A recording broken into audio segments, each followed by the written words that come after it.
All right, this is block 2. We're going to go over section 3 alpha. I'm Technical Sergeant McCusker, and Staff Sergeant Gaston is in here joining me. This is class 20029. Objective 3 alpha, identify the relationship, basic facts, and state general principles about the functions of the high frequency transceiver, HF transceiver modules. Minimum is going to be a 73% on the block test, but Aaron Bridges tells us he's going to do way better.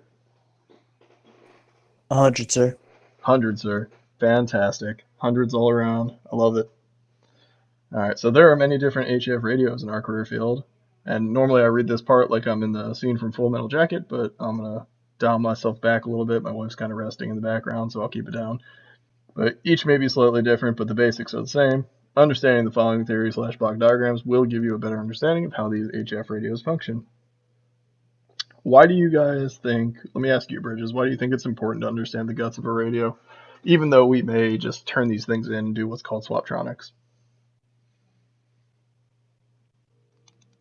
What would that help you as an airman better understand? Or as a maintainer? Better understand why I use it and why it's used the way it is. Okay, sure, that's pretty good. What about with troubleshooting, maybe? I won't need to have to always go back to a TO. I could troubleshoot on the fly. Okay. I'll probably quash that dream right there. You are going to definitely have to go to a TO. A lot of the times these radios, they will pop up with an error code, and you will actually have to look that error code up in the TO. Unless you have that memorized, which would be absolutely insane. I don't know. Sergeant Gaston, you got any error codes memorized?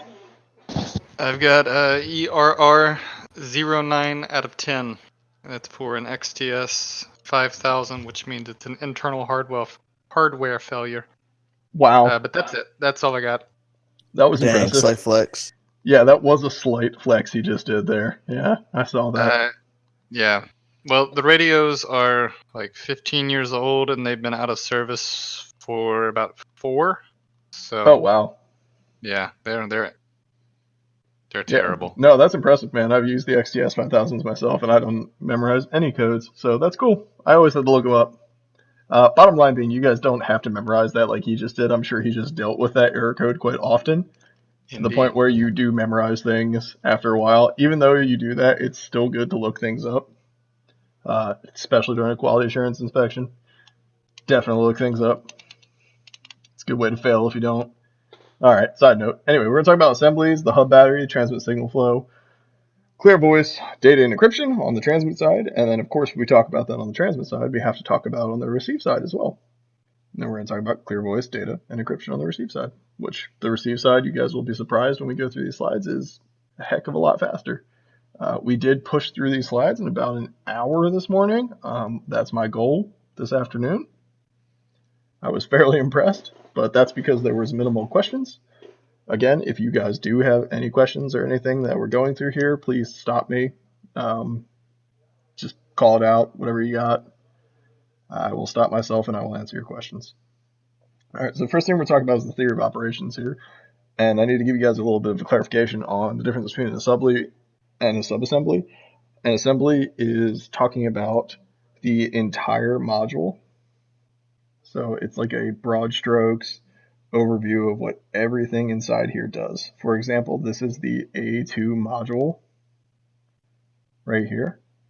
And when we talk about the A2 module, we talk about all of the things it does, all encompassing at once, all that stuff. We're not talking about any specifics or anything like that. That's right, I said specifics.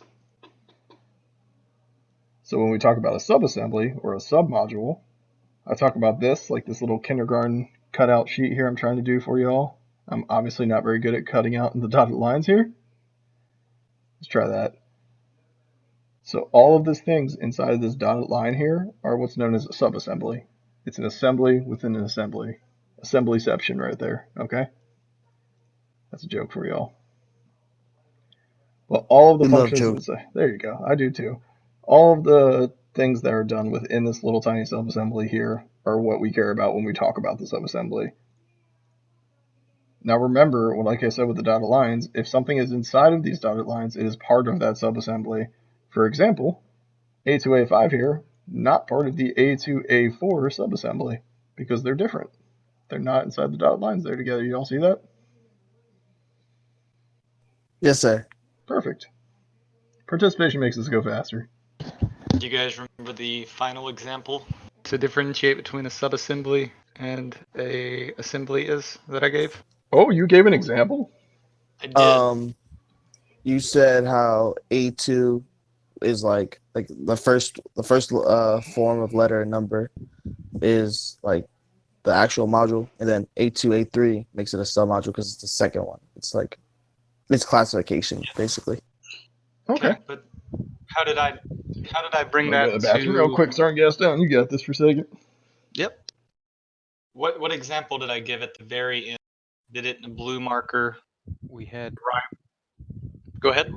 Sorry, sir. You wrote down our class number, the 229, and then you said that the module was 229, the submodule was 29, or like class A would come in at 9, and then did Discord at 9, and then class B did Discord at 1300.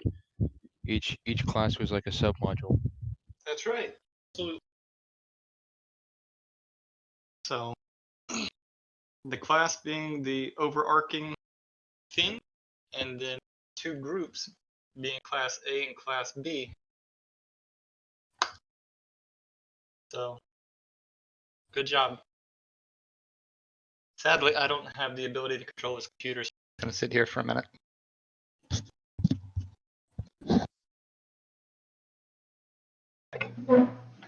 Hopefully he didn't teach the rest of the block.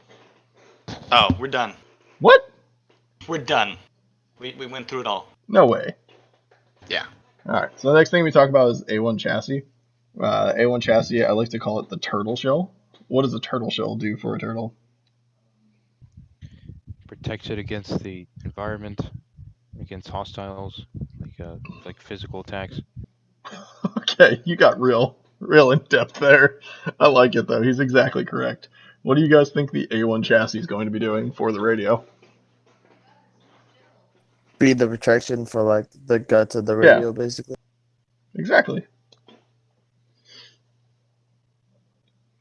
So the A1 protects the A2 lower chassis assembly and the A3 upper chassis assembly. It receives direct current power from A4 rear panel assembly and distributes DC power to the other receiver transmitter assemblies. It provides a mounting structure for the front panel interface, connectors, and the A5 KDU.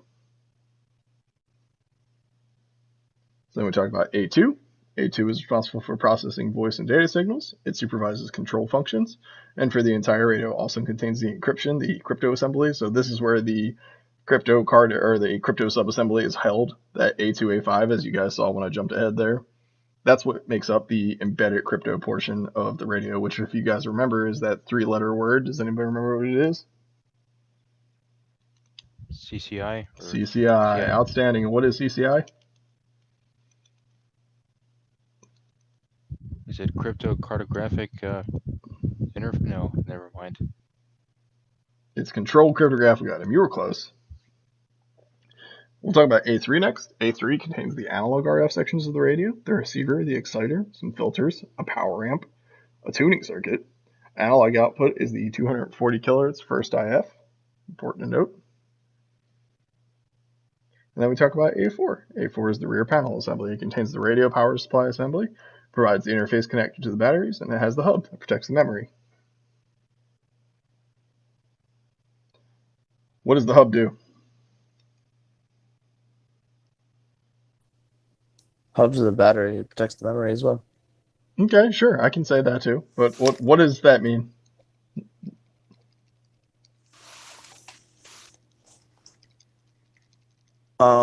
That's where it keeps everything that like all the What was that stuff you guys were doing the in the lab?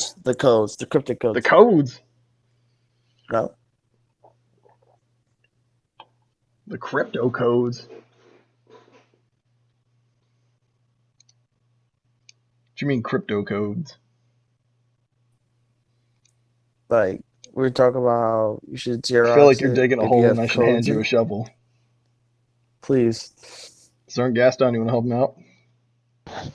So the hold-up battery stores, or it does not store, the radio stores it, but it provides that 2.7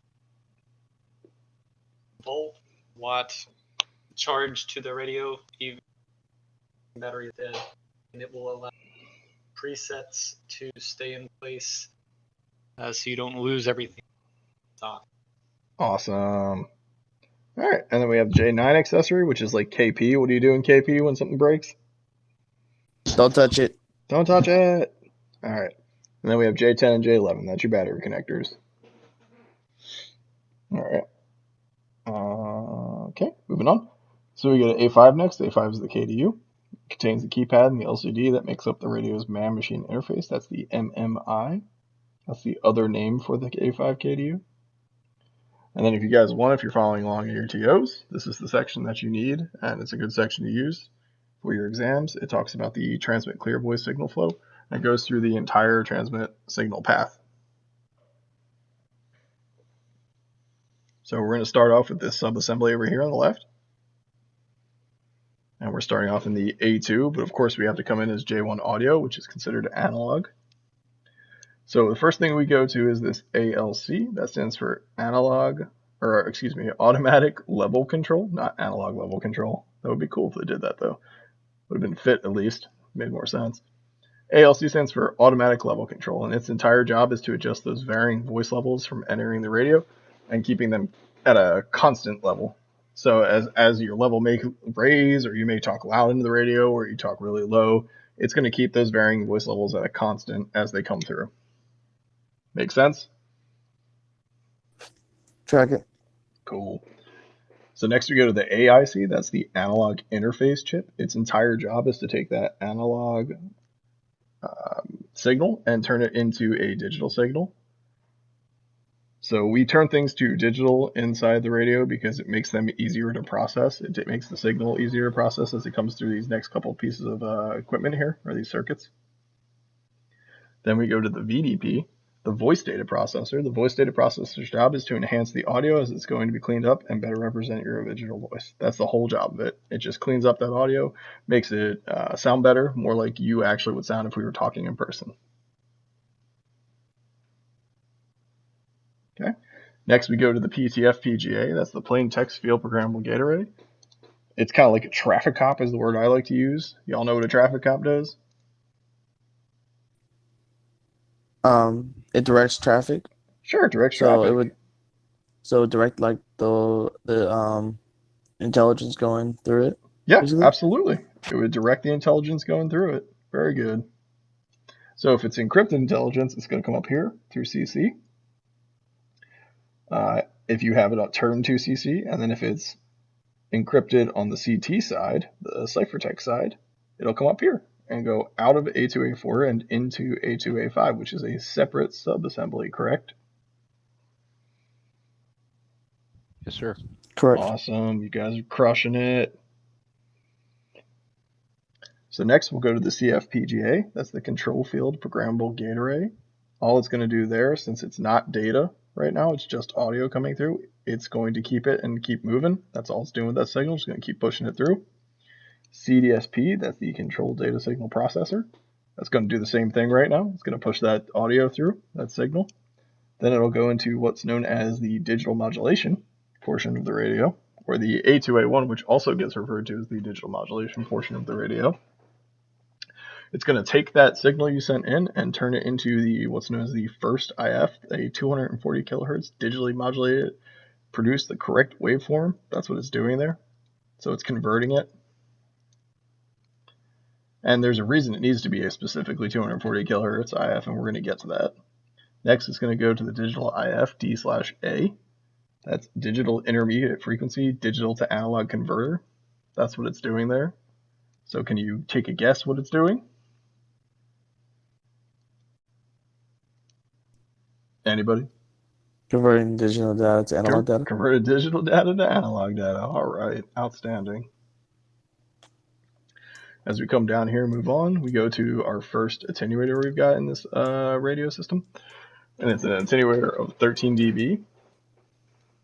You guys know what attenuation is? Is it? I was gonna say demystifying of a signal because I can't. Demystifying? What do you mean? I like that. I can't remember what the other alternate word is for demystifying. Mystifying? Slowly breaking up or slowly dispersing Oh man, we're doing of some the. craziness right now. I don't know what the I'm simple just word gonna is. make it easier and tell you that it's reducing the overall signal power level. Okay. Modulator?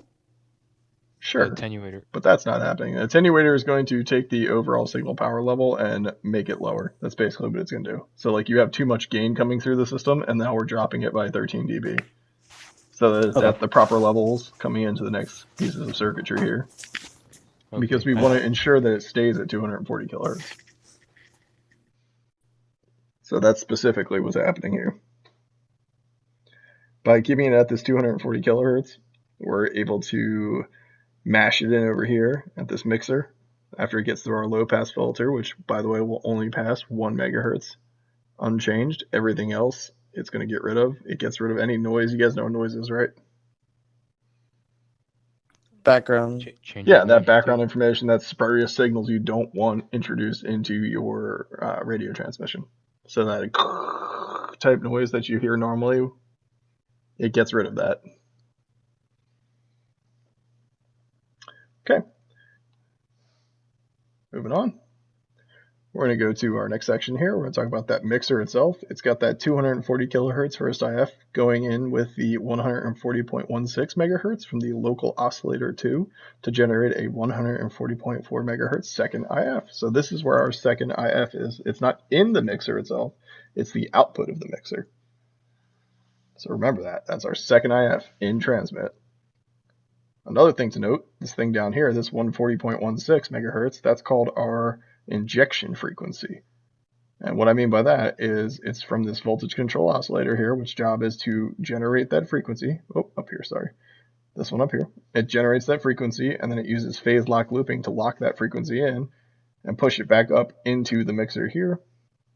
So that when we add and do some math here, I want somebody to do 140.16 plus 0.240 and tell me what they get. I got some great answers this morning.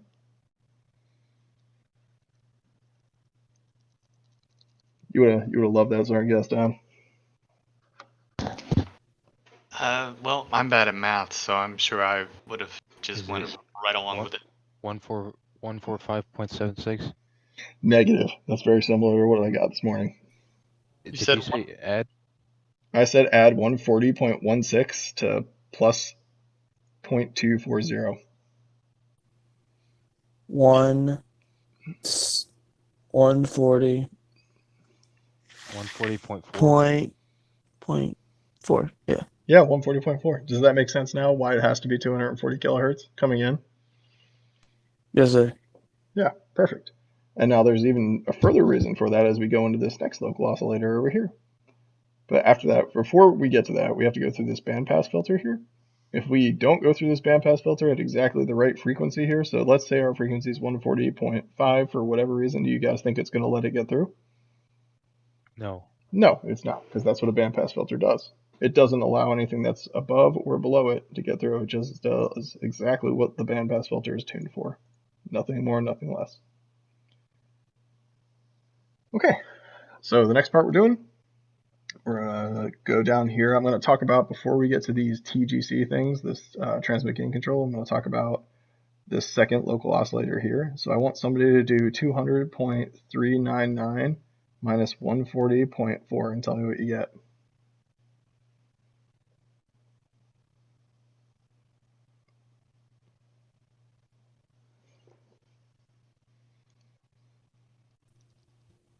$59.999.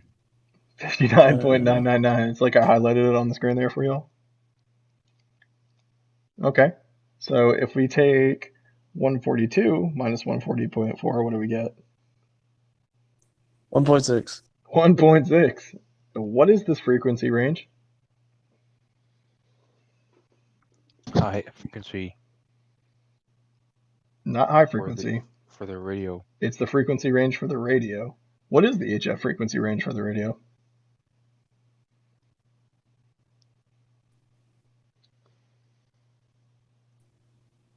3 to 30 megahertz. 3 to 30 megahertz is the HF frequency range. What is the frequency range for the radio?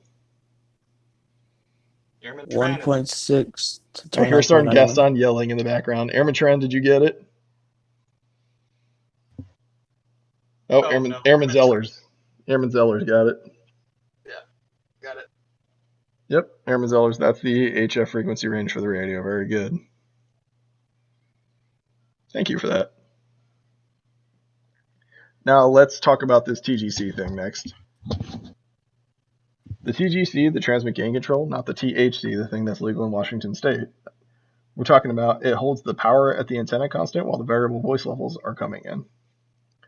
So as those voice levels come in, as your voice changes, again, this is kind of similar to how that ALC was working, where it holds those varying voice levels constant for the upper portion of the radio, the A2. This is kind of doing this for the rest of the radio, for the analog portion of it.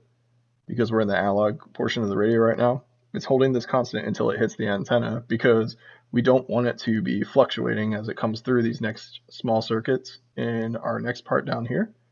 If it was fluctuating, it might break some of these filters, or it might cause some problems down here. So we don't want that to happen.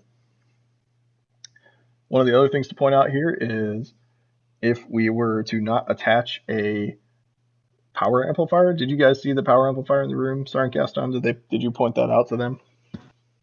Yeah, they took a look.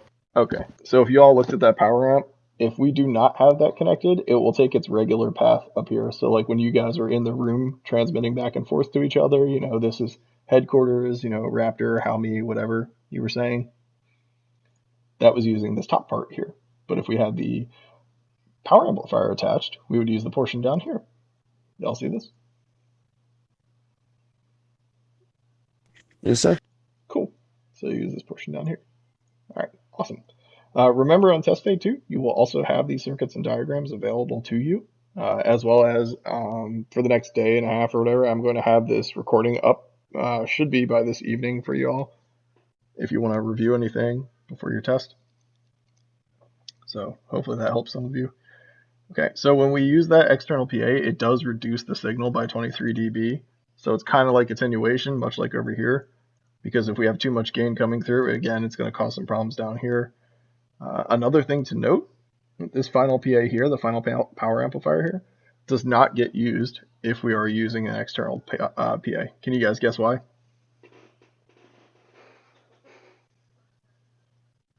Anybody want to take a guess why that happens? Do you think you need to add more power if you have a constant source of power coming through? No, sir. It would overload it. Yeah, it would overload it, exactly. So that final PA there is only used when we do not have an external PA cap. So can you guys go to 3-2 in your TOs? Because I'm going to ask you a question. Yes, sir. And then we're going to check your answer. So I'll give you guys a couple seconds to get there. Let me know when someone's there, and then I'll ask the question. I'm doing it differently this time, Sergeant Gaston. I got to switch it up. Okay. You're there? Perfect. So if I were to use a frequency of 22 megahertz, what HF band would I use?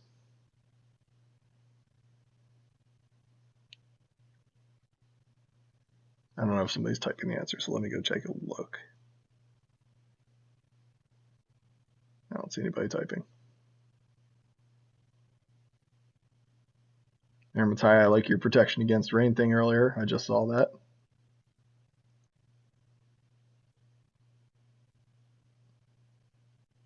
Okay, yeah, Airman Ty, that's fine. No problem. The stream is being recorded, so no problem. Anything you miss, you can get from the recording, okay? So don't worry about it. No big deal. You got other obligations. You got my answer for me yet? Can you please repeat the question one more time? Sure. If you had a frequency of 22 megahertz, what filter band would I be using? I said HF filter band, but what filter band would I use? So you have filter bands 1 through 8. Would it help if I went to the table? Because you might be on the wrong table. AMN Richard, 20,029 said 6. Wow. I don't know what that was. That's correct. But yeah, that was weird.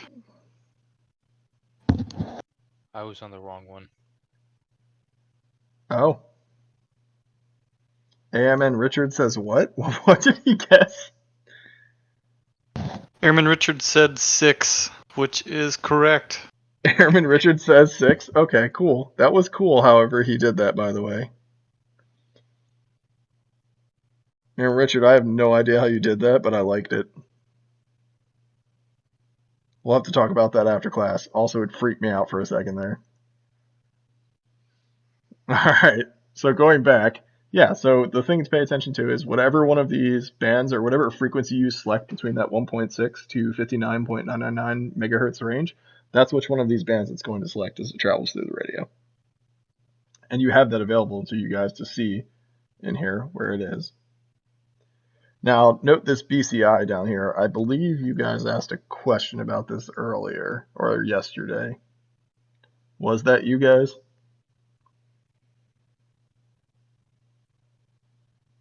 Broadcast communications interface filter.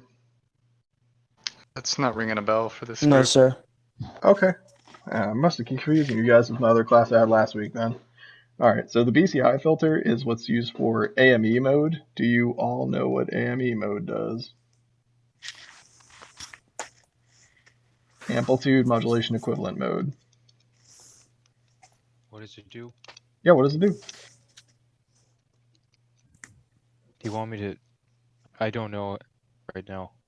Starting I gas forgot. time?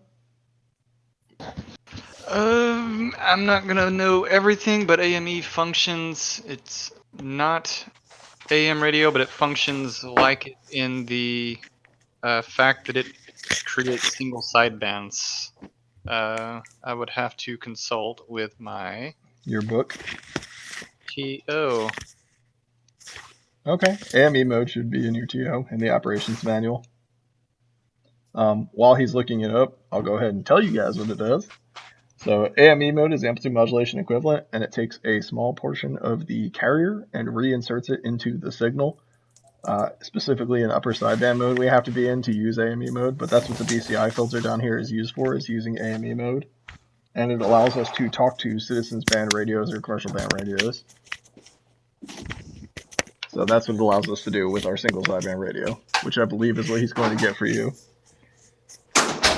So as we keep moving on here, I'll let him keep looking that up. The BCI filter is also an AME filter, like I just said. And we're always going to use 2 of the 9 filters available to us. So here's an example of these 9 filters, because I know on your guys' diagram it does not show those. So there is all 9 of the filters, plus these 2 right here. So remember, 2 of 9 filters are always used. Alright. So as we keep moving on, we go through our high-level limiter here. Our high-level limiter's job is literally to limit high levels. That's exactly what it does, exactly what it says. It stops that VISWAR from coming back into the radio. And then we move to the directional coupler next. The directional coupler's job is to produce VISWAR data, voltage standing wave ratio data, to tune the antenna coupler, and provide information to the TGC circuits. It also sends bias control signals to the final amplifier. And then it also passes that antenna coupler information that it's passing on is going to be used by the various inductors and capacitors to do what's called impedance matching. Do you all know what impedance matching is? So matching the resistance of one medium to another. Yep. Perfect. So this is what it uses here. This is a more blown up diagram. These are the inductors, and here's the capacitors. That's what it uses to match that impedance. That's how it does it. All right. So again, it says it right here. Impedance matching takes place between the radio and the antenna conductor. Fed to J7 antenna, it compensates by switching between capacitors and inductors. One of the types of antennas that we can use is the OE505 that maybe you guys have seen in class. It's also known as the whip antenna. We can also use something called a NIVIS. All right, any questions on transmit so far?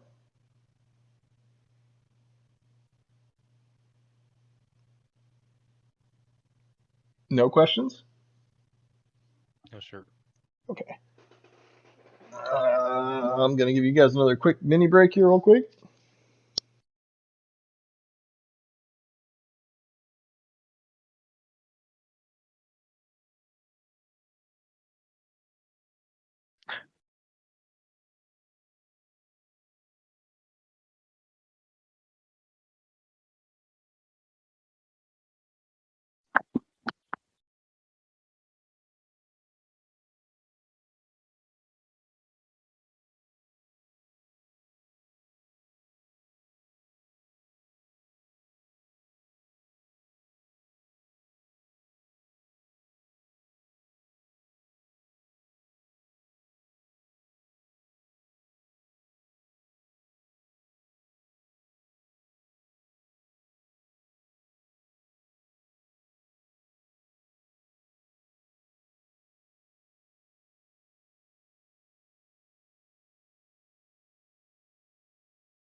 Apologies, I'm back. So nobody had any questions on transmit? No, sir. Perfect. All right. Here's a quick interim summary of what's going on so far between our transmit signal flow. From A1 to A2, A4, our analog audio is digitized.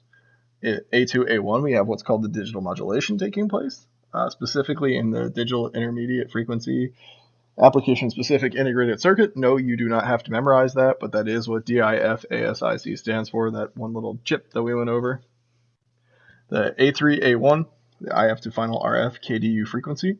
The A3, A2 does our final PA to post-selector filtering. That's what it's called when it happens at the very end there. So can you guys guess what's going to happen in the receive side, what it's going to be called? Pre-selector. Oh, what a hero. Yep, pre-selector filtering. You're my hero. All right, then we have voltage standing wave ratio data, which is produced and passed on to our antenna coupler. And then we have impedance matching that happens right before it comes out the radio. Very good. You guys are crushing it so far. Look at that. We're flying through this. All right. So next we're going to do our data path. If you notice, everything is pretty much the same so far, except one thing I want to note is, what does data come in as? Is it analog or digital? When it's transmitted. Analog. That was a very confident guess, and while I appreciate it, it is wrong. Wasn't it the digital to analog, or was it analog to digital? So when you're typing and you're doing ones and zeros, and I'm typing to you right now, is that digital or analog? Digital. Digital. Very good. Yeah, so data is already digital, so we don't need to convert it. Now remember what we were talking about before, not to confuse you, is analog coming in up here. That's why we had that AIC, that analog interface chip right here, to convert that analog to digital. I really appreciate your confidence, though. You were so confident in your answer. I liked it. It's because it's audio. Audio is always analog. Is that Audio is always analog. Yep. okay? Yep. Yeah, we speak in analog. It's audio, the range. Oh, right. Yeah. No, that's good. I'm glad you guys are asking for the clarification now, because there's definitely later blocks where they're going to talk about that. So from here, since it's coming in data already or digital, it's going to go to DTE. That stands for Data Terminal Equipment. That's usually just the hookup on the back. It's like a DS101 hookup or DS102. That's typically where it hooks up on the radio. For us, it's J3. For other devices, it may be called something else. PTFPGA is where it's going to go next. That's the plain text field programmable gate array. We called that the what?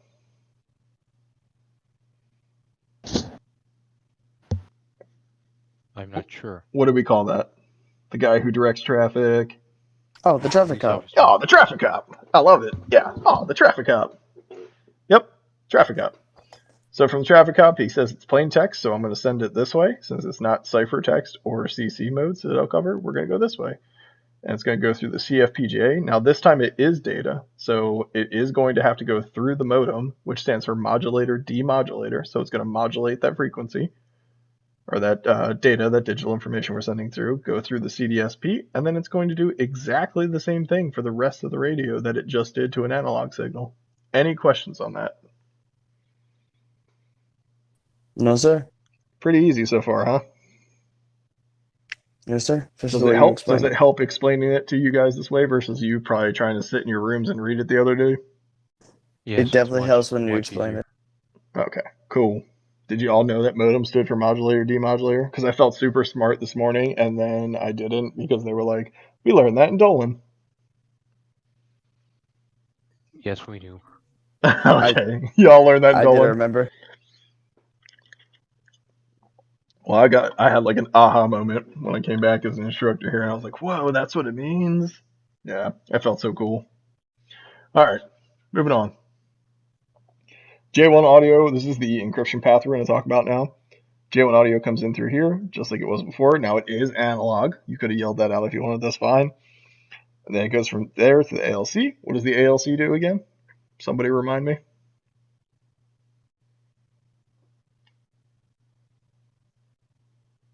What is the ALC's job?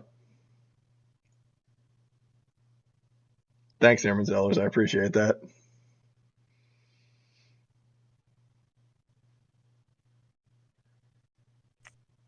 Oh, somebody's typing. Aaron Richards going to type an audio text to me again. Or not.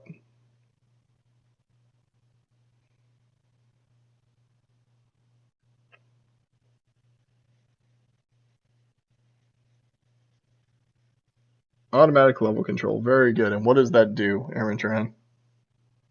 Sorry, Gaston's also typing. Adjust varying voice levels.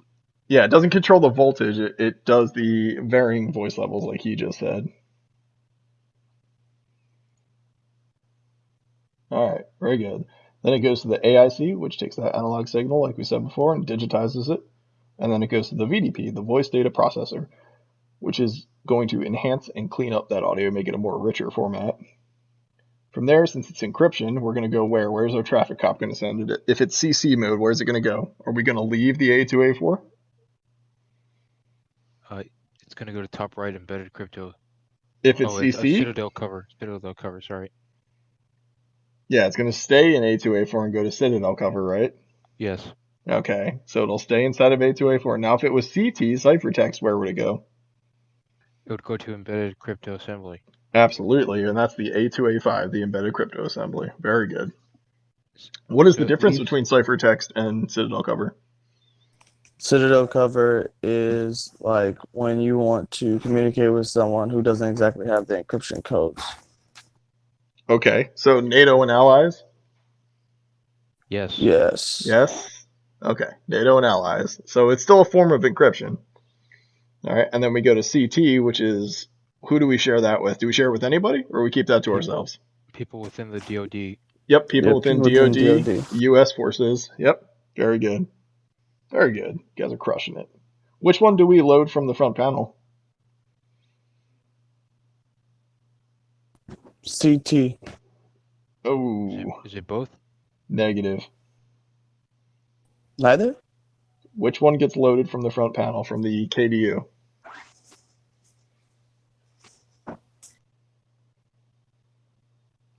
The CC. Citadel cover, man. It really helped you out there. Yep. CC. So one thing to note is it is considered black after this point because it's encrypted. So they want you to know it's encrypted, so it's considered black data or audio. And then it goes into something called the BIOP, the black input-output processor, that controls the system functions from the KDU as well, system status functions. That's part of what the BIOP does.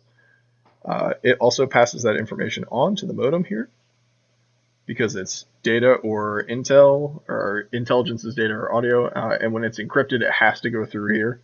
It doesn't have a choice. It has to go through the modem. And then from that point on, it goes to CDSP and does the exact same things that it's done the entire time through the radio. So any questions on that so far?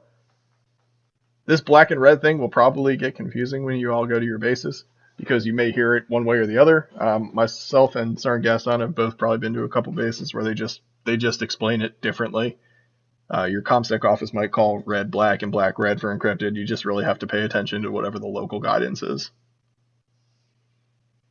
Oh, yes, sir. Can you back that up there, Sergeant Gaston? Yeah. Typically our SIPR wires and a red wire. Yeah, which gets confusing with what we call it in the radio world. So. And you get like NATO world and it's green. So. Oh yeah, that's worse because green in NATO world is different than us. In Air Force, we call green Nippernet. That's our unclassed lines. Man, that could get real confusing. Yeah, it's wonky. That would be the worst. Man, I can't imagine having to deal with that. All right, moving on. Let's talk about receive next because we're getting through these slides really fast today. We only really have a few more to go through here because most of what we're going to go over, guys, is going to be extremely similar to what we just did. So we're just on the opposite side now. What are the things you noticed right away? The antennas first.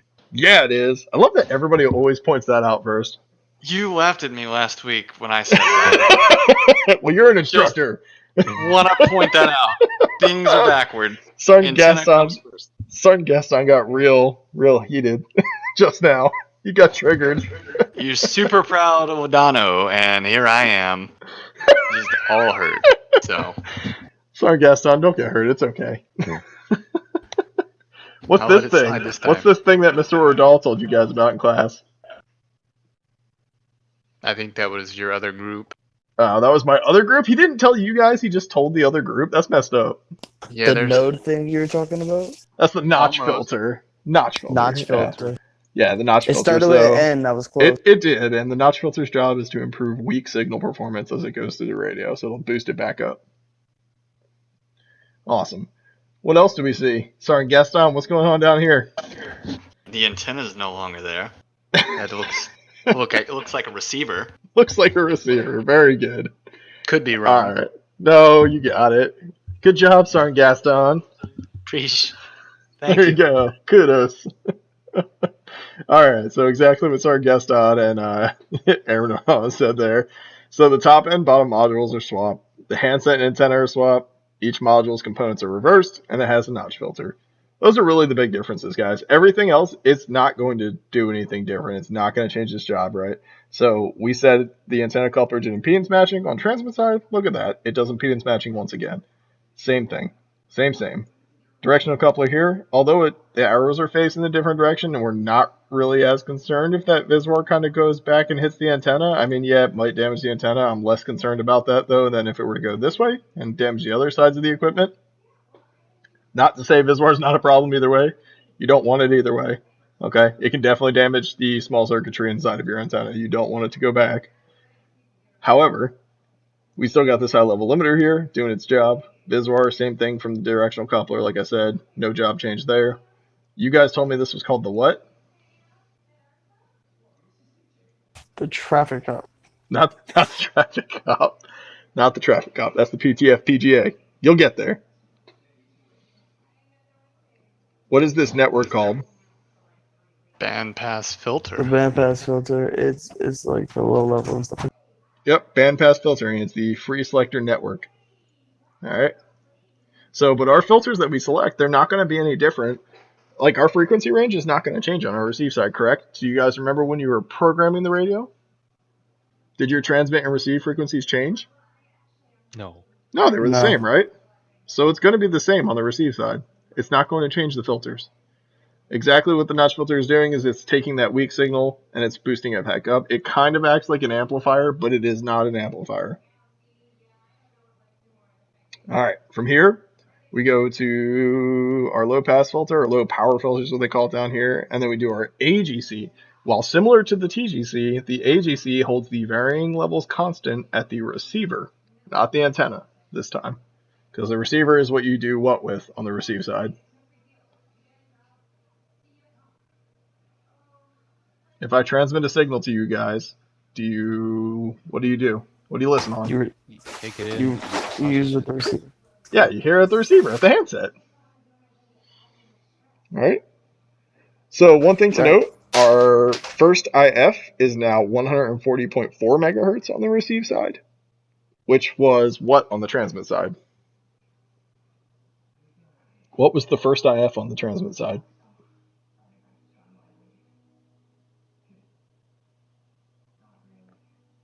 Anybody? Sergeant Gaston.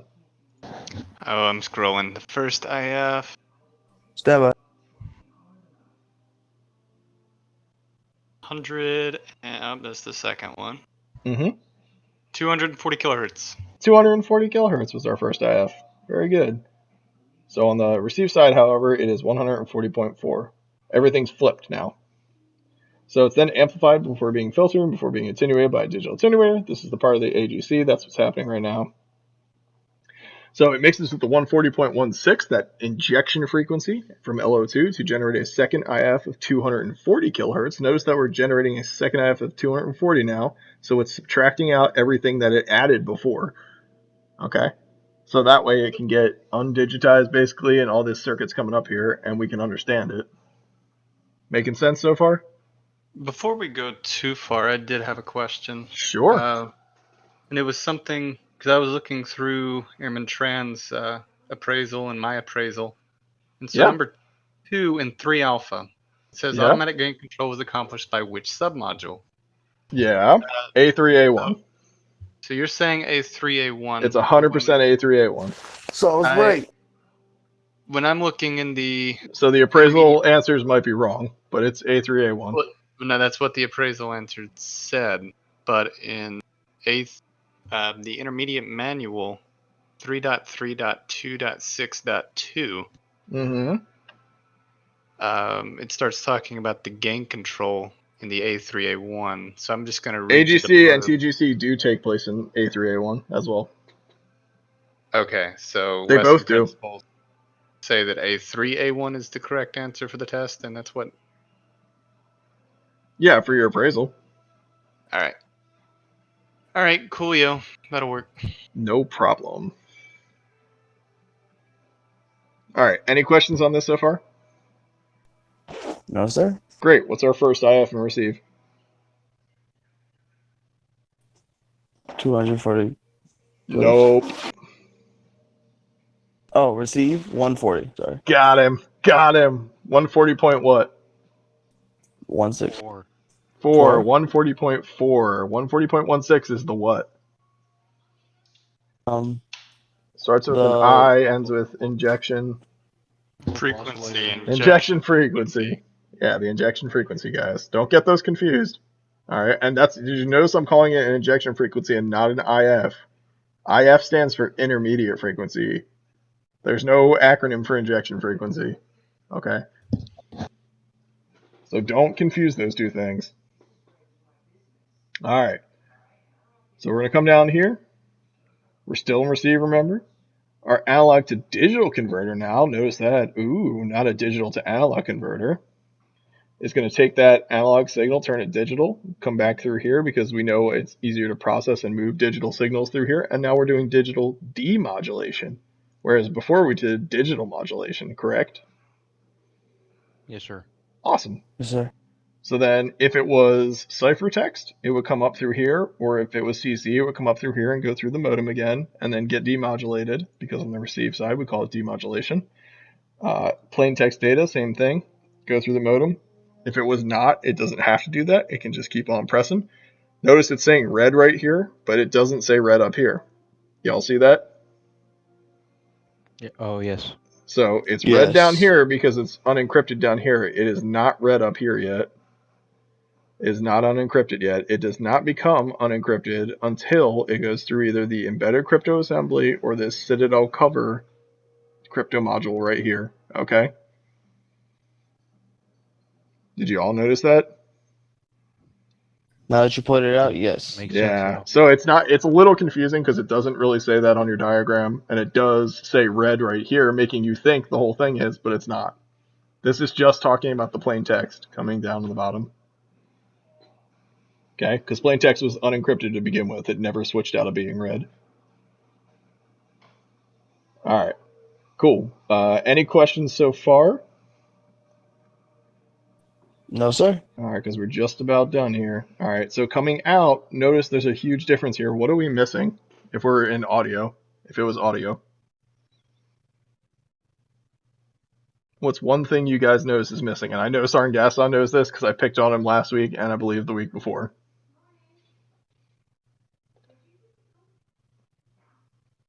think you picked on someone else 2 weeks ago. Oh, 2 weeks ago with someone else? I thought it was you. I don't know, Nah. Starting Guest Island, we're just running into all these sessions now. They're all so same. God, it just bleeds together. They do just bleed together.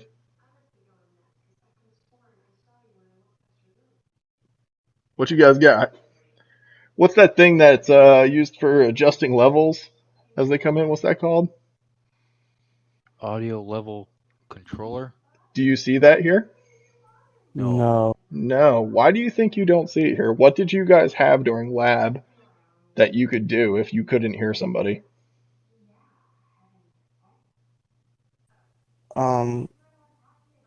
The volume? The volume. Very Or good. The volume button. Yeah, we don't need to adjust varying voice levels coming out of the device.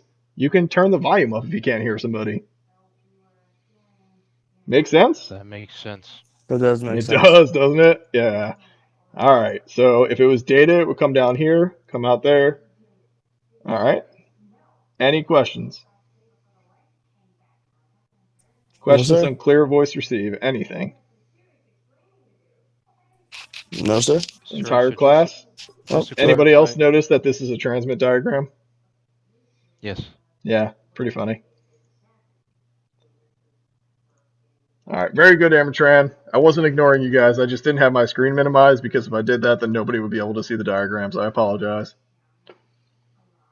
All right, do you guys have any other questions or anything before I let you go? Sir, just to clarify, are we going in to